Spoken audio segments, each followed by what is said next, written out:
Well, good morning, fashionistas. And here we are in the wilds of western New Jersey. You can see the mountains in the background.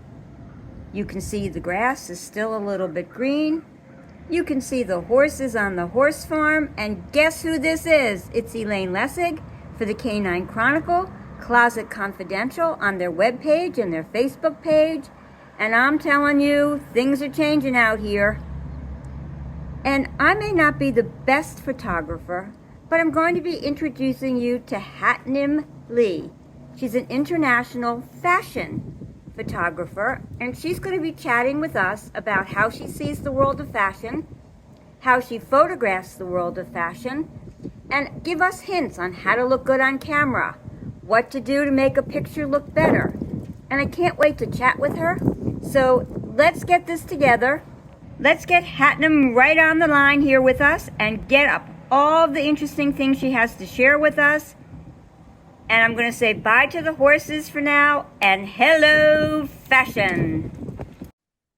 Hatnim, Yes. I'd like to introduce you to our wonderful world of fashionistas for the Canine Chronicle on their Facebook page and the web page and all their media events. And explain to them, I've introduced you in the introduction as an international fashion photographer, among other wonderful things. And I just thought, let's just share with everybody how we met. We met at Westminster Dog Show in 2023. Yes, that's right. May at the Tennis Center. May, yeah, at Arthur Ashe, yeah. And I was photographing for a brand there, and then I saw Elaine, and I was like, wow, you had like these big pearl necklace and these really colorful outfit, and your hair was done, and I was like, who is that lady? And then I approached you, and I was just curious about you. And then I guess it was the next day I saw you again, and I was like, I wonder what she's wearing, because you were coming in with your coat on, and I was just I was like, I need to get this woman's information. And then we kept in touch, and then we did a fashion editorial together with all of your we had done a shoot at your house, and I was just really wanted to get into your closet and then into your mind, and just wondering, wow, so much fun. And so I opened the door to the vault and I let you in, correct? Yes. Yeah. And the fact that you found me and your fashion eye, I mean, people are always saying, well, how does all that happen? And while I tried to describe how it's happened for me, how did it happen for you? Oh, you mean just you've developed fashion? This wonderful eye. I mean, here we were in this big, vast show with thousands of people there, and people everywhere, and suddenly there you were, and in front of me, and of course there were people around me, and they said, well, of course this is who she is. It's like, so how did you make this discriminating eye for yourself, I guess?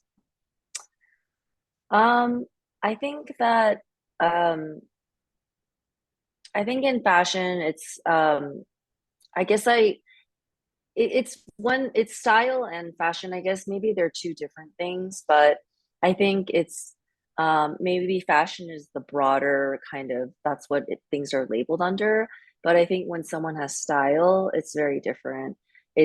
They can just pretty much wear anything and kind of make it look good. It's like, it's just a total vibe and kind of this aura, the essence of like what they wear. They bring it to life. They bring the clothes to life. And I think that's very a beautiful way that's beautiful. I've never been able to have put it that way, of bringing something, but you're right. it's like doing a painting, really, and then Yeah. putting the strokes and the colors you want together and everything like that. That's great. How else do you see it? I mean, I think that it's yeah, I think it's just it is really, I think also for me when I see people who are it's making things that kind of don't like maybe you interpreting things in a new way, putting things together that maybe you don't really would naturally think, oh, okay, I'm gonna do this, and then just making it work, and also not caring if it works or not, because there's no right and wrong, you know. I think, there's no right or wrong in what you can wear or not. It's more that's about and, like, and yeah, then when you own it, you have to own whether it's worked for you, but it doesn't necessarily have to work for others. I mean, some people can look at things and go, I don't get that. And that's yeah, fine because they have their own get, I guess you would say. yes, And I do think exactly. and and when you are doing a fashion shoot yourself, do you often, like, if some say you're dealing, with a company and they're putting models in front of you and they're dressing the models, have you ever looked at it and said, I don't think this works? And and Absolutely. Yeah. what are you doing? Yeah. Yeah, I mean, all the time. Okay. Yeah, all And the of course, time. I do a lot of work with designers around the world, and I do a lot of fashion weeks in all the main cities, and I've done, and yeah, I see horrendous things all the time. And I work with, I mean, feel bad saying this, but I do work with terrible designers all the time. But, it's not up to me, So I'm just, and also I'm just one opinion, It's like if I don't like it, that's just me, and I respect if somebody else likes it, and that's okay. and that's a really good attitude about life because that of fashion, because I put stuff together, and if somebody else doesn't like it or doesn't get it, I can't control that. I can control what I like and what I want to have. And I think that that's something for all of us. I mean, everybody who's watching me, that I always tell you to, take a little leap of faith, try something new, work with patterns, pick colors that work for you, and but you have to try them to find out which people are going to come say to you. And you can, and again, in fashion, I find you could have the greatest outfit one day and people come and say, oh my gosh, that's so fabulous. How did you put it together? And then you put the outfit on like 3 weeks later and you think, I look terrible. Because sometimes part of the fashion is the way you are that day, because we don't all look the same every day. Yes, so it's like very, it's temporary, and you can just you can play it makes you feel different, like you can play different characters, and you will attract different people, and I think that's what's so fun about it. You can just, yeah, I mean, It really just play works. around with it. It's not a tattoo, right? It's not No, permanent. And it's those you can definitely get not. removed too. And what are some and since none of us are professional, and none of us who are listening to me right now that I'm aware of are professional fashion models or professional designers.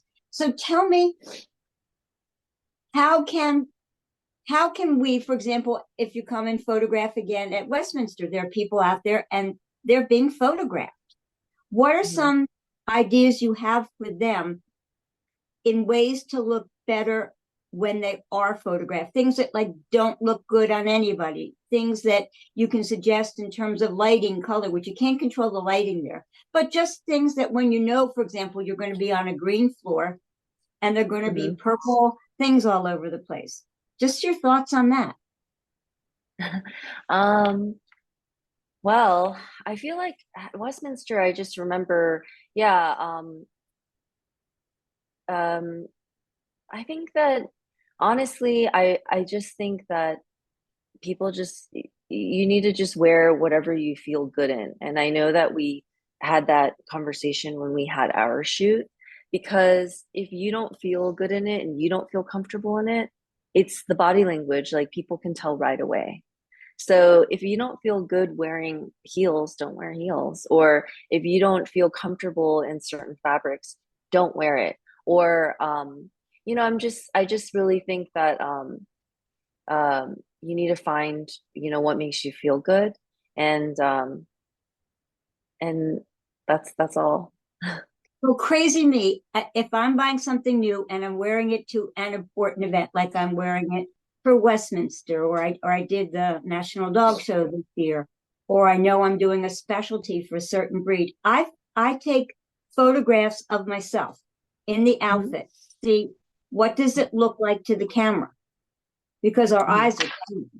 And then I may make a change on an accessory or the shoes or whatever.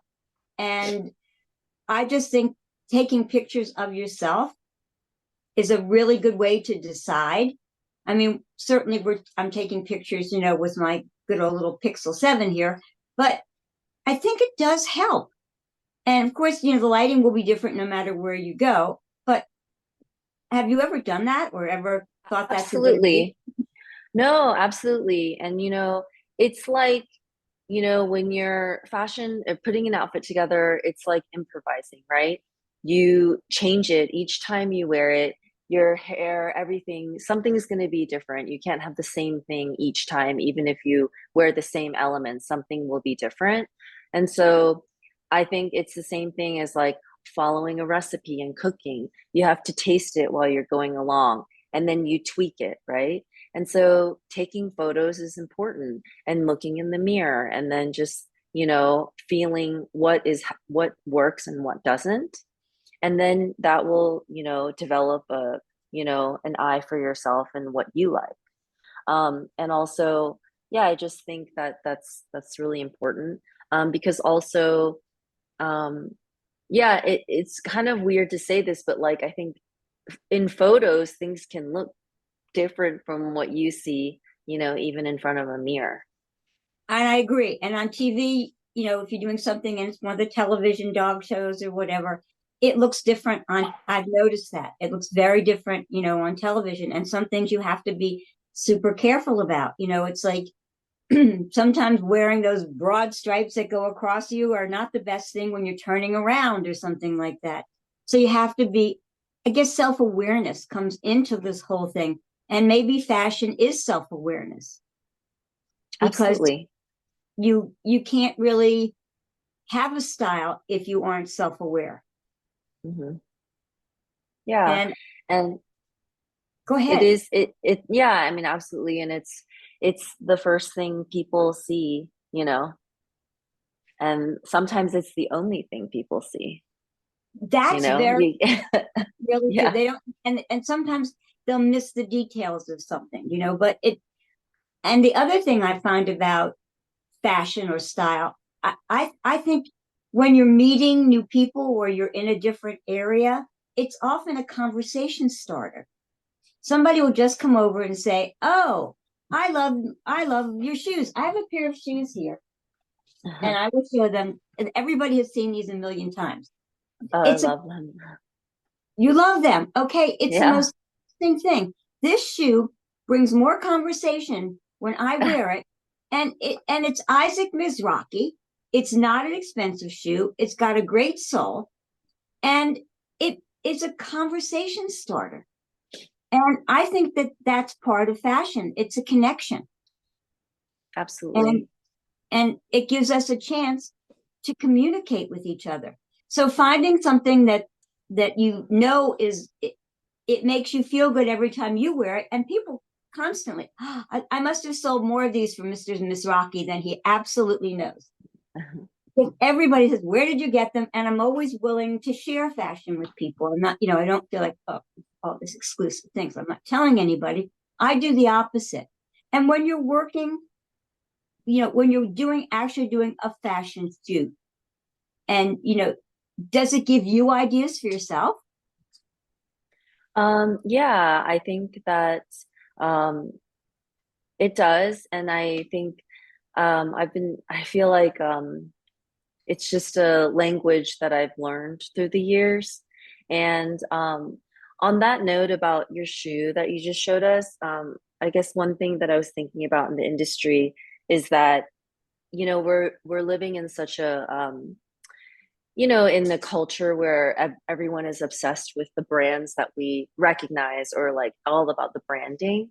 And sometimes that starts a conversation and sometimes it doesn't, because you look at someone's outfit, and if there's so much branding on it, you just know where it's from or whatever. It doesn't make you some like make you, maybe, I don't know if this is the wrong word, but like think as much, because you're just obsessed with the branding of it.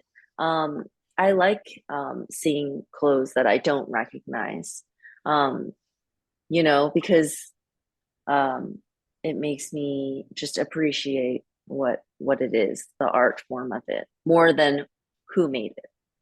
Well, it's so interesting because now, whenever, I mean, I didn't realize it was done so much, but I can tell you from having worn some, special dresses for different dog show occasions, because that's my life right now. I don't really have personal occasions. The next thing I know, everybody has taken a picture of it. They've put it into Google Lens. They know Hmm. what it is, how much it costs, and Hmm. none of it had labels on it. I mean, nothing had labels on it because that I don't do. But it didn't have labels on it. And I was astounded to learn that, because then people would flash back to you, oh, I love your blah, blah, blah, blah, blah, blah, blah. And of Yeah, course, I love to use Google Lens, for tons of things. And we're building a house. I have saved lots of money using Google Lens. And I find it a fascinating way to find something in a hurry. But it could be a $20 scarf from, TJ Maxx. I mean, it doesn't really matter. But people are obsessed with knowing what you're wearing, and absolutely. and for me, not being quote unquote label girl, do I have things that have labels on them? Yeah, maybe a pop, but my general clothing, I mean, this has no label on it, and you can go look it up and you'll find out it is something, but I don't advertise it that way. But I think that's a really great point. And but even having people Google your clothes is sort of a way to communicate. And I think Absolutely. post COVID, we're not communicating with each other as much as we should. So if somebody comes over and taps me on the shoulder, and even not even anybody that I don't know, at a dog show, to say, "Oh, I just love that vest. Oh, that is," I'm happy to stand there, talk to them, and thank them, and say that it was very kind of them to take the time. And I'm sure in the world of fashion, it's a lot more cutthroat, is it not? Yeah, and I think it is cutthroat, but I think that it's such a the audience, like it's just, you're always gonna have an audience for whatever you're wearing. And even the more outrageous or flashy or more subdued, like someone will like it. Um and yeah, I think more and more we're people are just they I mean, I said, wear whatever you're comfortable in, but yeah, I mean, people do dress for comfort, and maybe sometimes that's a good thing and sometimes it's a bad thing. But 50 years ago people didn't walk around in sweatsuits, right? But now Or in it's like they should. fashionable. Yeah. Oh, here's a really good question for you. What was the most wonderful fashion shoot you ever did so far? Oh, that's a good question, and I'm trying to think. um I can't I had I honestly um I just trying to think. Well, it's not, Some of the yeah, some nothing of comes up. the yeah. Well, I'm a huge fan of architecture and design. So what I really love, and I can't there's so many different venues, but I love that when we're in Paris or Milan or London, a lot of the fashion shows, they are set in old buildings or church, like, just like beautiful cathedrals or like, just like, I don't know. I love incorporating, yeah, the space and like just like the old history of like buildings with clothes. And I love And I that. We get don't that do that because as much in New York. I Yeah. get that because um I recall that our original place for our fashion shoot was going to be inside our house, which is not finished in construction. And we still have all the framing of it's all shut in. And we tried to do it there because it would be quite a sight, but it was frigid and we couldn't possibly be in there because we don't have any heat yet. So I can Yeah. see that because I kind of thought the same thing, didn't I? Yeah. And but we made it work and it's beautiful. We'll hopefully your viewers will see some of the images soon and we'll get it published. Um and yeah, but the house you're in now, I love the windmill and like just yeah, I love the just You like the farm. yes, yes, it's beautiful. New York, Yeah, I love but not the environmental. farm. Yeah, I mean, I prefer environmental portraits and like documentary fashion, more like that than, being in a studio. I feel a little like, Fine. yeah, I don't like just, being stuck in a room all day. I like kind of just exploring and finding things and working in more of a guerrilla style. Um, Okay. yeah, And of course, you've been all over the world, and you've told us that you love the sites that have historic value, and I think that's really beautiful, and I can understand why that looks good. And when we see things in magazines, if you're looking at Vogue or you're looking at Bazaar or you're looking at whatever big fashion machines going on right now, um, I find that I'm attracted to those as well. But it's the ones I can get the Google Lens picture of for myself when I'm looking for something that I find, the most seriously the most helpful. yeah. And I know that you're all over the place all over the time. So you do a lot like we do in dogdom, which is we travel to the next best dog show. So I gather that you have also found in your world of travel that travel isn't always easy on your clothes or on you. So, and how you pack things is important, which we've always talked about here, and how you keep your clothes. And I'm sure that that's the same thing for you when you're putting things in and out of a suitcase all the time. Yes, I'm living out of a suitcase probably 40% of the year. And for me, I'm not really good at yeah, I'm an underpacker and because I have my photography gear and everything, which is heavy on its own. So I'm always happy to come back to New York and come back to my closet because I probably don't wear 80% of my clothes, like most of the time. Um, and I have, like my job is like manual labor, so I'm usually in sneakers. And I And and yeah, I and we perfectly, understand that. But I'll give you one hint for that stuff that you don't wear. And sometimes I find because like you, I may be home for 2 days and leaving again, is that yeah, I make myself put that over there and pull up something else because if I don't do that, you're right, you'll put the same thing. So it goes over in the I have a special laundry basket where I've worn this, and right now we're not going to see it for a while. yes.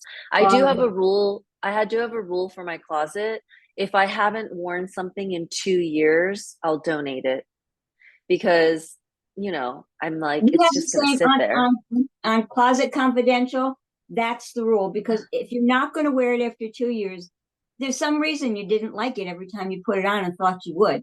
And you're right. And we also talk about exchanging clothes. Somebody else, your best friend might love that. Well, give it to your best friend. or you're right, we just, send it off to different places or sell it.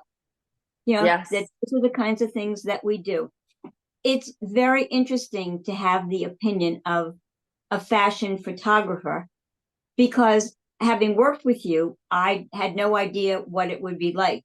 But it was a wonderful experience, and maybe there's somebody watching this right now who's looking for something, fashion photographer, or I know you do other kinds of work as well, and that we are certainly hopeful you're going to be coming to Westminster, and we get to see more of your work from into the year 2024, and that will be in early May.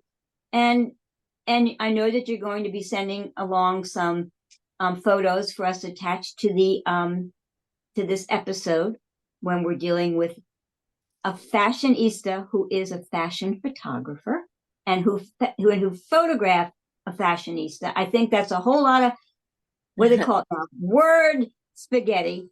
But I really think at the end of the day, it was a very positive experience, and I learned some things, and it was really interesting to see how your eye picked out different things. And I enjoyed the experience, and I'm so glad I got to introduce you to the dog show world. And I'm hoping that I will see you maybe before May. We never know. And I want to thank you tremendously for your time today. Oh, thank you so much. And on behalf of the Canine Chronicle, for their webpage and their Facebook page, it's Elaine Lessig for Closet Confidential, thanking Hatnim and wishing everybody out there that it gets have wonderful, more important weather than we're getting here by being flooded in the wilds of Western New Jersey. So till next time, thank you so much. All right. Thank you so much. I'll see you soon. Absolutely.